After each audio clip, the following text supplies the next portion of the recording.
can't get it. That's kind of funny. So this is a one body trunk. Wait, yeah, not like 5'8". So you need help getting out? No, I'm okay. Funny. All right, so we're gonna do this? Yeah, let's go. Yeah? Yeah. All right, guys, welcome back to another one. Wait, let's do it again. You ready? The Yeah, clap has to yeah. be at the same time. You ready? All right. All right, guys, welcome back to another. I can't. That was so funny. Yeah. All right, guys. So third time's a charm. Welcome back to another one. As you can see, we're still on the 90s, JDM cars. Best era. Yeah, right? Yeah. So this one is a left-hand drive. It's not a right-hand drive, but this is definitely one of those iconic 90s cars. Now, I'm sure we're gonna get some comments down the line on this because we're gonna take a direction that we don't normally take, and we're gonna talk about how this car doesn't fit in anywhere. Yeah, seriously. Yeah, that was a good way. Yeah, Literally. like and there's no hate on the car. I love this car, but I can't figure this car out for anything because it's rear-wheel drive. Okay, that's cool, but it's midship, so it's basically rear engine, right? Yeah. There weren't any other cars in this generation that were like this. Yeah. So it didn't have a direct competitor.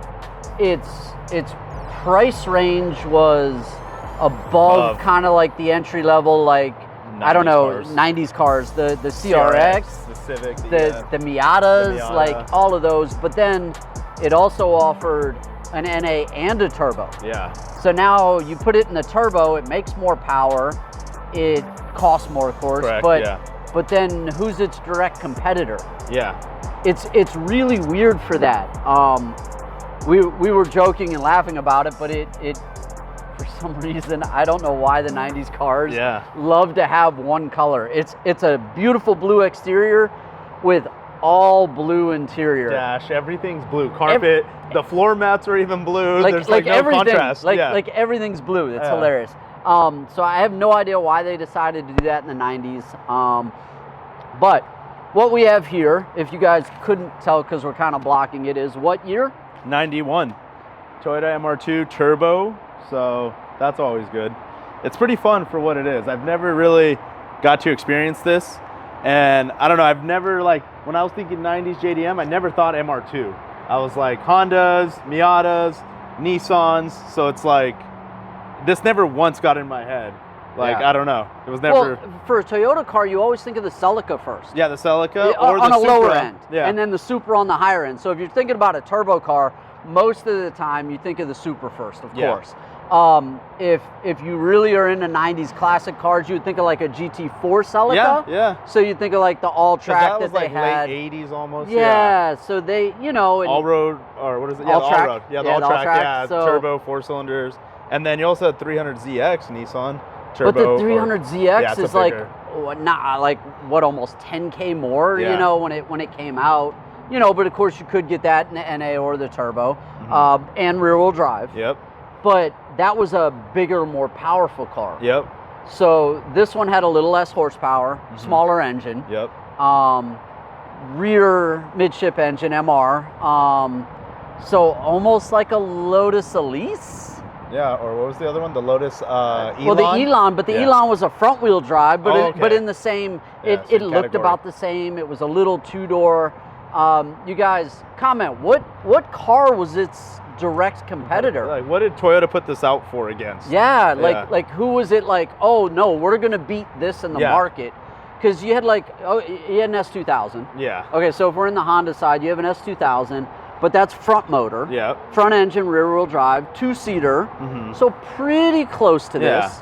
But this is turbo. Yep. So this makes, this is the turbo versus NA side. Yep.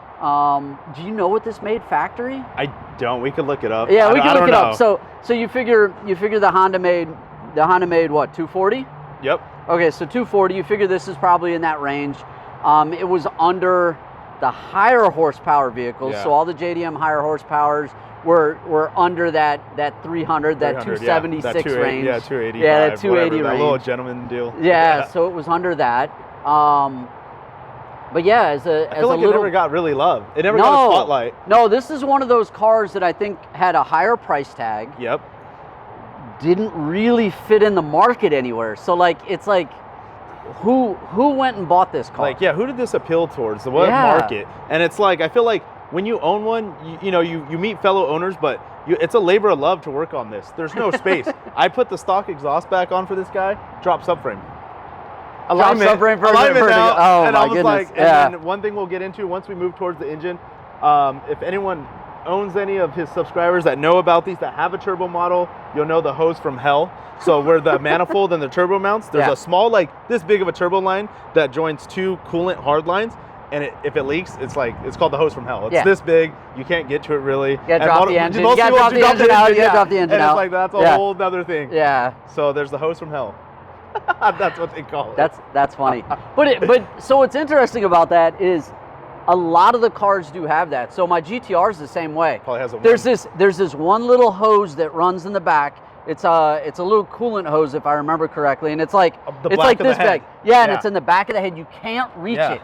So if you ever have that leak, or for any reason you have the engine out or anything else, everybody always says, replace it. It's probably $6 little rubber hose. Yeah, it's a little rubber hose, and you just can't reach it. And everybody, that's what they, like on a GTR of all things, if that thing leaks, it's like, oh cool, let's pull the engine. Like for one little part. For like you said, like a couple dollars. Yeah, a couple bucks, you got to pull an engine. Yeah. So, all right, so. Again, you guys drop the comment. We were talking about the car and you know how much we love the styling and just how different this car is, but we couldn't come up with a competitor. Yeah, we looked online. We were like, okay, you see a Miata, you see a Del Sol, you see that Lotus. You said they did have a 300ZX on the old magazine, but it's like there was nothing of this kind of setup. No, there was nothing. You could have like an NSX. Yeah, but an NSX was even in its day was triple the cost of this. Probably still is triple the cost of this. And it's crazy how much these have gone up. Yeah. Especially there isn't this many this clean.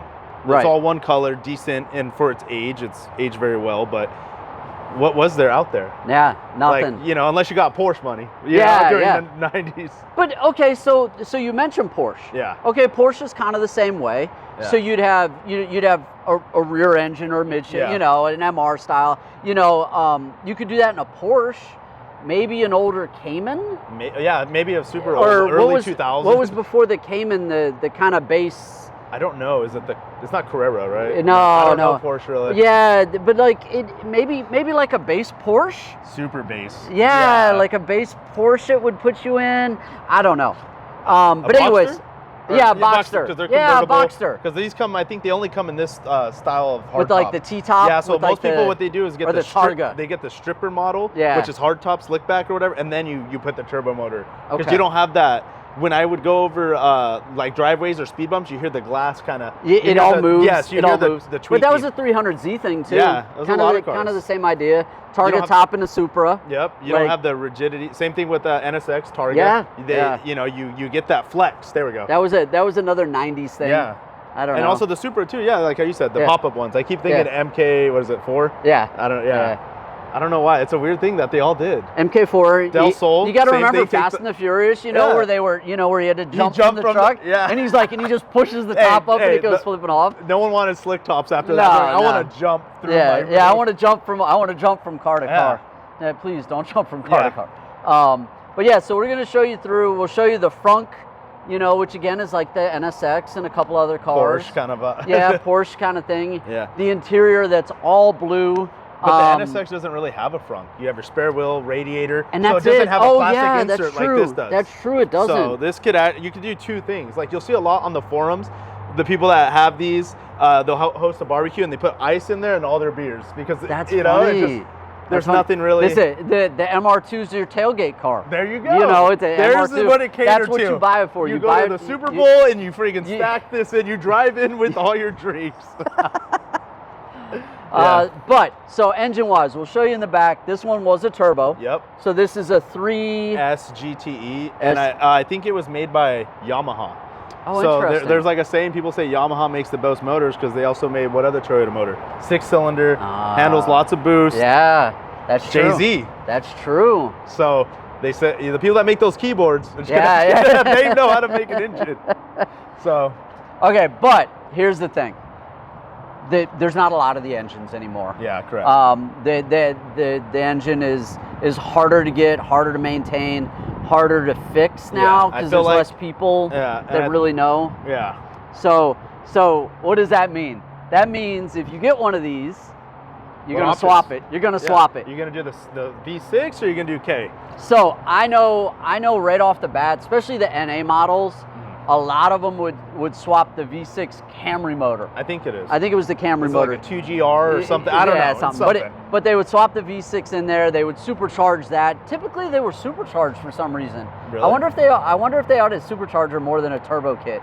That'd be fun. I think that was it. That'd be so much fun. A lot of low end torque plus a V6, so you get all the low end. And you're chilling. And I mean, in a little lightweight chassis like this, or you know what motor you put in this. It's the same motor you put in the Lotus. It's the same motor that goes in basically every car, not the LS. All the Civics, and then, everything. Then you got NSXs running it now. Everybody. So it's a K-swap. Yep. And you know on this, the K-swap, you can do whatever you want. Supercharged turbo. And you can damn near make however much power you want. Whatever your heart desires. I think there's a group out of Texas or something. You guys will know. You'll comment below. I think they're running a K-swap turbo that ran down into the 7s, down in the quarter mile. It was like a 7.8 or a 7.9 at like 180 miles an hour in something like this. I mean, this, with a lot more tire on the back, but still, like that is nuts. That's scary. Almost 200 miles an hour down a quarter mile in something like this. Some 90s steel. It's some 90s steel. It's some 90s, like, aluminum can. Yeah, you're gonna just crush up. But yeah, so let's run through the car.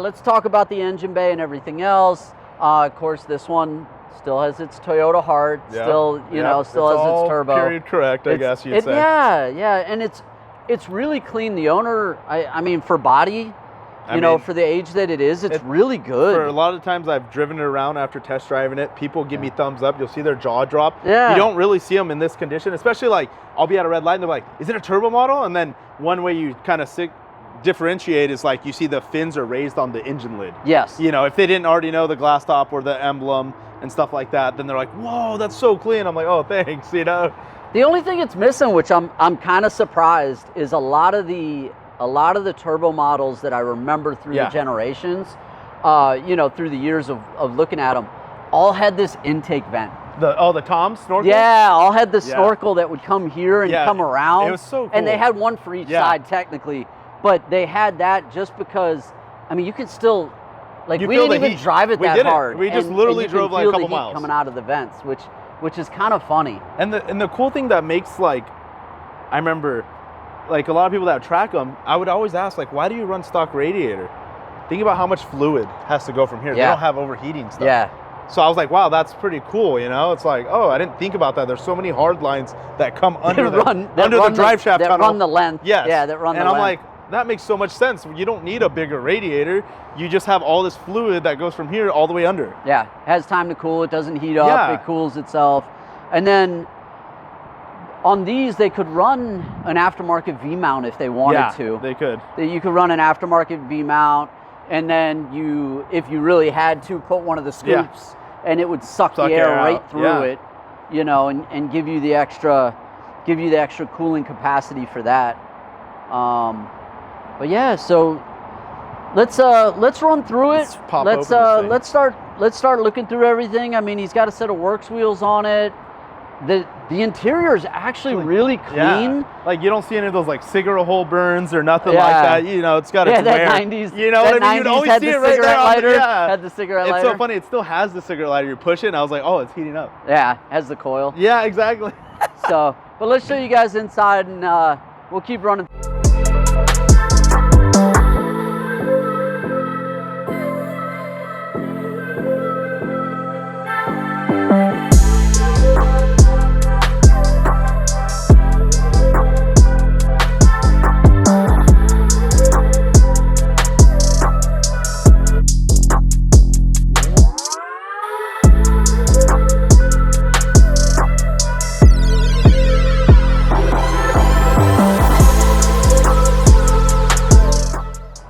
And then look, all the like catalyst stuff, those stickers are like long and gone. And then look, there's your little engine bay coolant temp or like temp sensor. Yeah, you know what? A lot of times they don't do that anymore. Yeah, like look. So if you look on the timing cover, it's saying like, hey, use platinum tip spark plugs. Do every 60,000 miles, not adjust the gap. Oh, that's interesting. And then like the head bolt torque is right there on the timing cover. I was like, what? That is, you know what? The older Japanese cars, Yeah. they would do that, and then they would have like, they would have firing order on them too. Oh, so wow. like you would, like the older like GTRs, I think maybe even like the older Datsuns, like you would see it and they would have the firing order on them. That's really cool. Yeah. But there's no room to work on this thing, man. Like none. And then, well, what's up with this? Why aren't there Acorn 10s? Why are they Phillips screws for the... And that's OE. Why would you do Phillips screws? Freaking strip them, dude. Like, how are you going to get this one? How are you going to get that one, dude? Yeah, this one do they make underneath wobble the Phillips? intake manifold? Yeah. That's funny. There's really no room in here. You know what this was made for? The people that made it in their little hands. The little JDM hands. Their little JDM hands. Like, think about it. And I mean, I love the on the only way- heat. I love on the heat shield. It has like a hand. Don't touch. Don't touch. Hot. It's gonna be hot. Yeah. You know what this reminds me of? I'm scared. Yeah. I'll show you some pictures Uh-huh. of oh, what was it that the little K car. Oh, The okay. little Honda K car Yeah. that I did. The N600 the or what? 660. 660. This looks just like the 660. Like almost. The only difference was like the 660 was like this big. Yeah. But like everything like reminds me the same. Mm-hmm. The only difference on the 660 is you don't have the rest of this. Oh yeah, it stops here. So like it stops here, but like it's kind of the same idea. Yeah. And I mean the 660 is a turbo car too. Oh. It's a little K turbo. it's kind of like a little like, it's like this minus the cylinder. You know what I mean? Like. Oh yeah, that's true. You're right. Little 3-cylinder boys. But it's interesting because like even the strut tower bar and everything. Yeah. Like I was looking at them. There were a couple aftermarket setup ones that I saw at Daikoku that had like the Blitz strut tower bars and all of that kind of stuff. They legit look just like this. It was like basically if you took where this part of the X is to here, this is like your hood area, your trunk area where the engine was in the 660. But the same idea because it's, small engine turbo. So it's interesting that it's almost like a continuation of that, but just in a little smaller package. Look at all the vacuum lines, dude.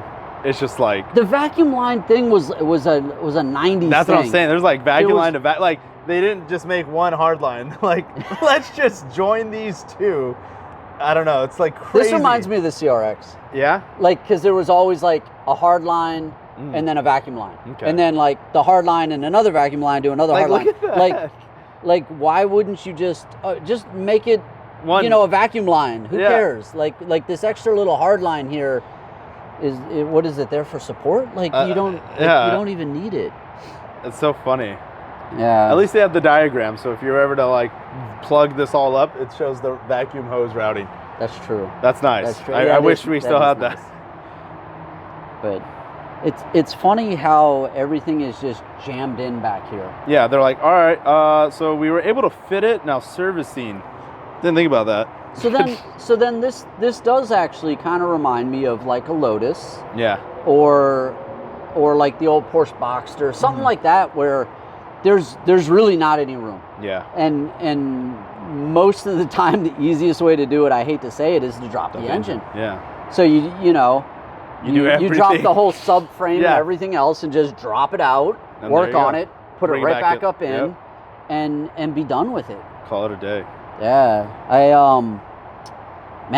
I like this curved pretty crazy, huh? Back here that they would do it like that. Because I was watching videos how they would service the hose from the hell. This comes off. Boom.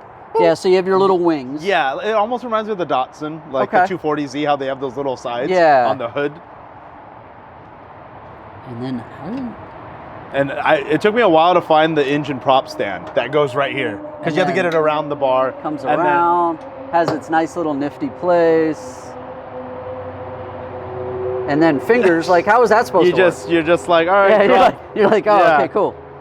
But no, that's pretty kind of crazy. This is expensive. A curved glass? This is expensive. Like, bro, we barely got curved monitors, and these guys are making curved glass in 91. No, this is cool. I didn't realize it was this curved. Like I knew, it's almost like a full I knew you U. had a back window, but like I didn't realize it was as curved. I can see why, like they made the Del Sol like in that magazine like competitor. That's almost like the same thing as that partition window, but that one's electronic and it's a 1.6 liter.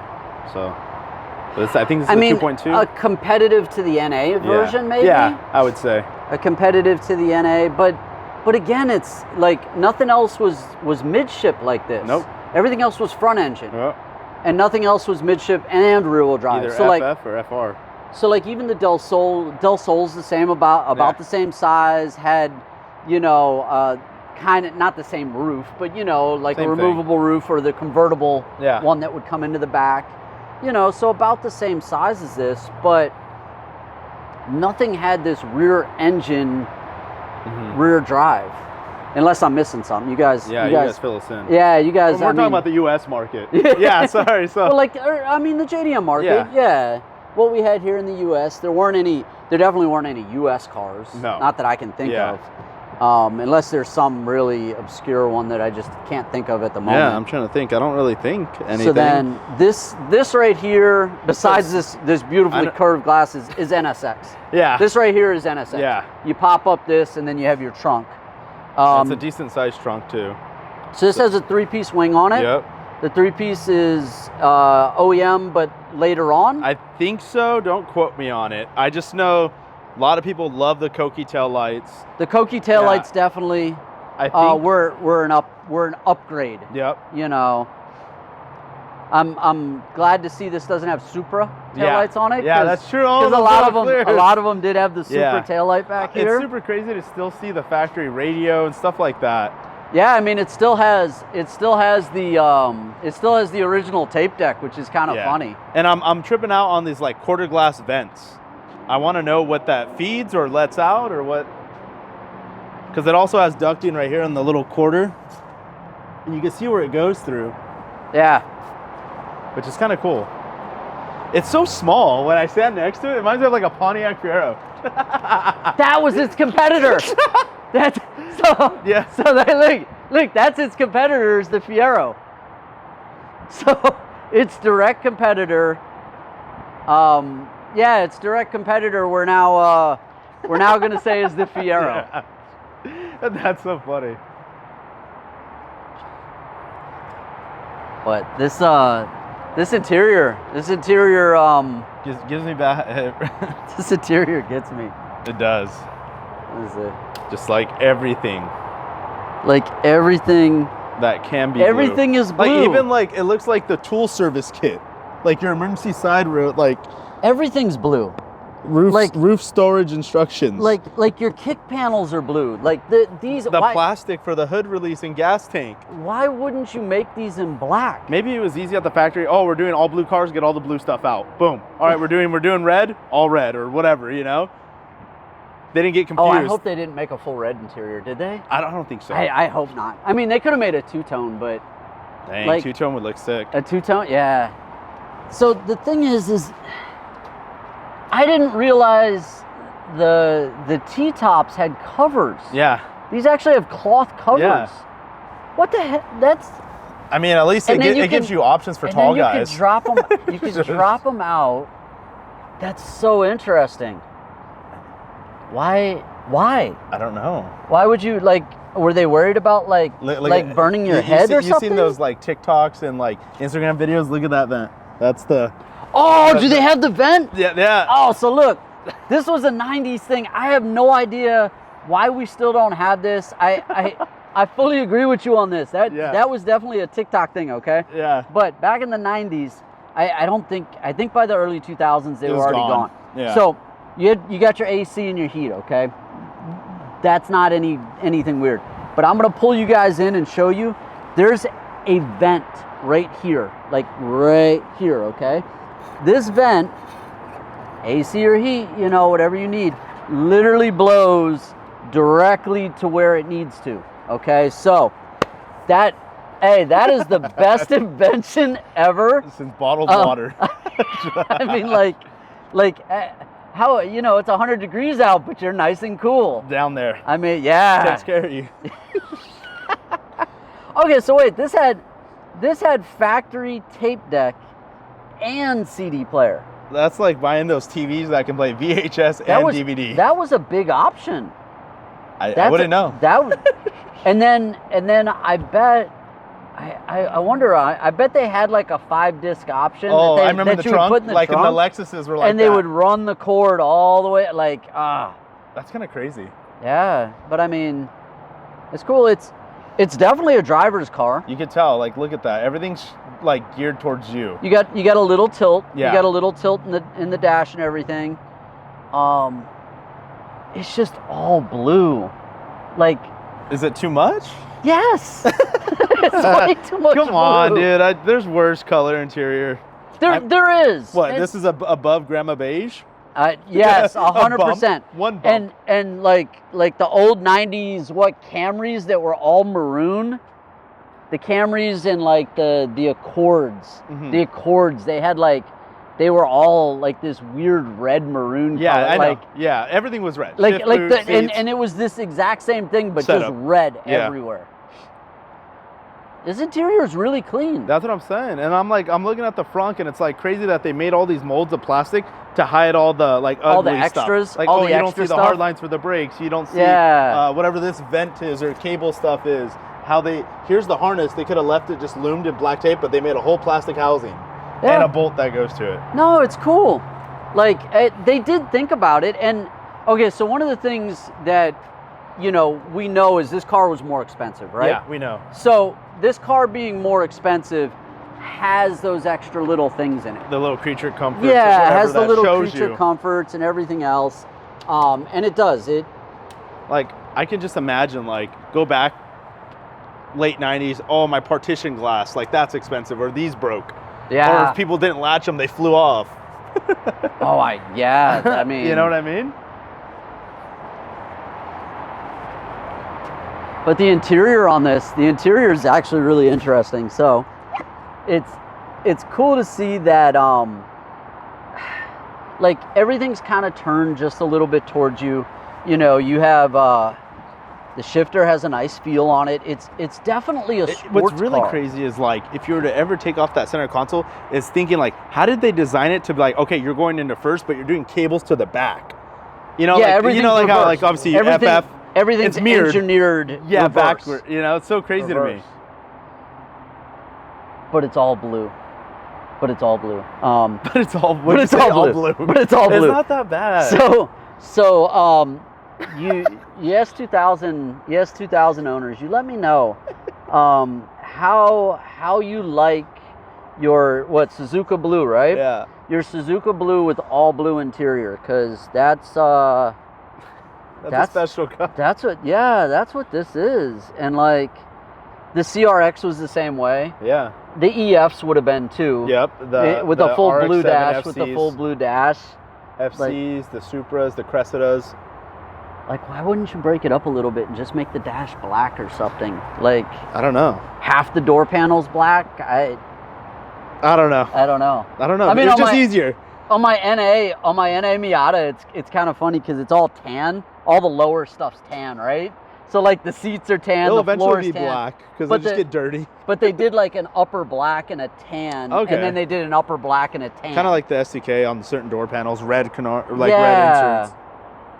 But no, it's it's blue. It's funny that like look, even the back of the mirror, even the back of the mirror is blue. Like there was black dye more expensive?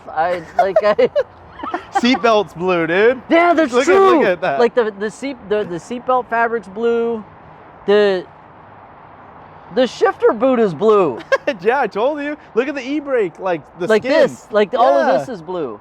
Like, I wonder I wonder if they stole the little cubby back here from the S2000. For the S2K? Well, remember this came out S2000. before. Yeah, this did. So that means S2000, the Honda guys stole this. Yeah, they're like, okay, we need to... I mean, it's the exact same thing as the Honda. Yep. It literally is. When I went in there, I was like, hey, this feels familiar. Yeah. Look at the secret stash. See if there's anything hiding in here. Just more blue. Yeah. It's blue everywhere. Right? Oh man. No, I like the interior though.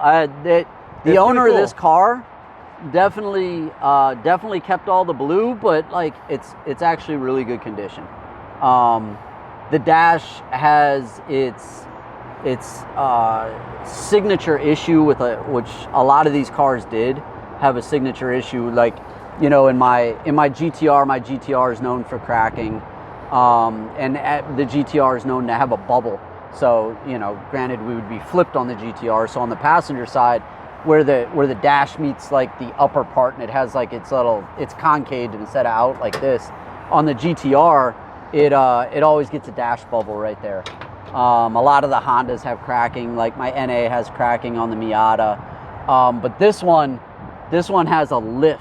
So I guess the glue or the tension of the dash after a while, just you know, it's one of those things. Same thing with the IS300. They got sticky dash, bubbly dash. Yeah, I don't know if that's a Toyota thing where they're like, you know, and then maybe it's just Nissan had cracked dash. Yeah. So it's like, what material were they using back in the 90s that didn't like the sunlight or heat? So like after a while, like, and it's all bubbled up here, but inside you can't actually tell. You can't tell unless you go to the front of the glass. And the people that know a little bit. The people that know, and they're like, oh, it's got a lifted dash. Okay, so look, we're talking about JDM cars, you know, and kind of knocking that a little bit for the dash, but honestly, I've been in a Rolls Royce, okay, and not like a brand new one, you know, let me put it this way, not like a 60s one, but like, you know, a 2000s one, where they actually have dash issues. Really? And I've seen the pad like peel up on a Rolls Royce. Okay, so I guess there's only so much heat you can deal with. Yeah. Yeah. But this is cool. I actually really like it. Let's work our way back around. Let's talk about because he's got suspension on this. Yeah, he's got some works on it. Yeah, so let's see if you can. Let's take a look. So he's running the work CRs. Yeah, CR Kais. CR Kiwamis is what it's, I think, short for. He's got BC coilovers. It's all OEM suspension, but the coilovers. No, it's OEM suspension, but with energy suspension bushings. When I was under there, I saw them. They were all bright red. Oh, that's good. And then I don't know if they're factory toe arms from like that have the double lock nut to adjust toe in the rear. Yeah. I didn't see a brand on it, so I'm not sure if that's Toyota's OEM one. Okay. But yeah, it's got revised bushings in there and just coilovers, and that's it really. And the BCs have camber adjustment too. Yeah, camber plates. So he can, I mean, that's it. All right, so for any coilover, I mean, you buy what you can afford. I understand that, but if you can get it with adjustable dampening, yeah, it makes such a huge difference. It helps. Because, you know, a lot of times the coilovers do ride hard. You know, they're supposed to. They're supposed to be more track oriented. So, man, if you can dial them in soft for the highway and then click them back into the hard for your spirited driving or your track, that's great. And then this has the top hat that has adjustable camber. And that's it, Let you dial it in the rest of the way. Yeah. Nice set of wheels and tires. Yep. Because I think if you didn't have coilovers, they just have those crash bolts or the camber bolts, you know, because McPherson. Yeah, just to and give you yourself just dial a little in bit. the camber bolt a little bit. Yeah. But that will help you the most. No, it's cool. It's a good car. Yeah. Not bad. I really like it. I like the styling. It's kind of interesting that he kept the OEM, the turns and everything, and didn't do the clears or LEDs. Yeah. It's all bulb stuff, easy to get. Yeah. No, it's cool. So I like that he kept it period correct. It's a good look for the car. I'm pretty sure finding parts for this has got to be hard. I'm sure it's everyone wants hard. Coquetels or whatever factory Toms or TRD stuff. Yeah, so I'm sure it is. I'm sure it is getting more and more difficult. If it's only made that long, from 91 to I think 96, it's like there ain't that many. No, and the thing is we know for this car they didn't make as many either. Yeah, so it's like, okay. So they're definitely harder to get to, and I'm harder pretty sure to there's come more across. NA ones. And I'm pretty sure they have those little things like Easter eggs. Oh, that's an NA model. That's how you tell this is different or this. Yeah. I mean, that's the hardcore, you know, the hardcore MR2 owners. Yeah, the MR2 owners would know probably every little detail. Yeah. And it goes, oh yeah, because it doesn't have this, it has that. Because, yeah, you know, it has this side moldings or, you know, Yeah. little things. Yeah, exactly. They would know. There'll be little differences where like this will be different or it'll Yeah. pop out like, you know, like the S2000 Yeah. CR. Yeah. You know, oh, they're clear, they're not amber. Oh, Yeah. you know, they're, you know. It has this. Yeah. But I mean, so you guys can't see all the details on certain things, but like the fenders all still have the original VIN plate, Yep. had the VIN numbers on them and everything, so it's all original body stuff. I mean, it's impressive that it lasts, you know, and That that long. it makes it that far. Over 30 years. Yeah, yeah. So, you guys, let me know what you think. What do you guys think of not only the MR2? Okay, you guys drop your comments. Let us know what you thought was the direct competitor to this in its time, whether or not it still is. One of the other things we didn't discuss that we were talking about on the side was this is now priced about the same as an S2000. Which is crazy. Yeah, so rarity-wise and everything else, do you think this is a better value? Do you Yeah. think this is a better driver's car or collector's car than an Yeah. S2000? Did you guys ever want this car? Yeah. Or was this ever on your dream car list? Or what do you think about these? I think on a JDM list, if I just was collecting cars, I think I would get one of these as a right-hand drive. Yeah. I do, because of the rarity, and they really didn't make that many. Yeah. But yeah, so you guys let me know what you think. Again, I'm still working my way through like the 90s and the early 2000 cars, especially the JDM cars. So if you guys want to keep seeing these, go ahead and drop that comment, let me know. And if there's a specific car that you do want to see, please drop that in the comments, and I'll see if I can line that one up. But we're going to get out of here for now. We'll see you at the next one. You guys, thanks for hanging out to the end. And all right, that's it. Thanks.